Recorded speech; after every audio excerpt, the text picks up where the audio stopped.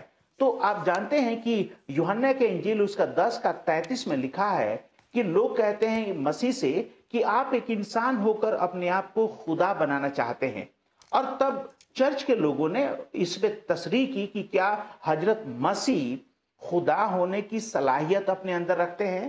تو دیکھیے 4 کوالیفیکیشن ہے۔ نمبر 1، ہم اور آپ انسان ہیں اور ہمارا آپ کا لیمیٹیشن ہے، اگر آپ ایک مقام پہ ہیں تو دوسرے جگہ جسمانی طریقے سے نہیں ہو سکتے ہیں، لیکن خدا وہ ہے جو ہر جگہ ایک ہی بار حاضر ناظر رہتا ہے۔ اور حضرت مسیح کہتے ہیں متی کے انجیل 18 سے لے کے 20 میں کہ جہاں 2 اور 3 میرے نام سے اکٹھا ہوتے ہیں میں ان کے بیچ میں ہوتا ہوں۔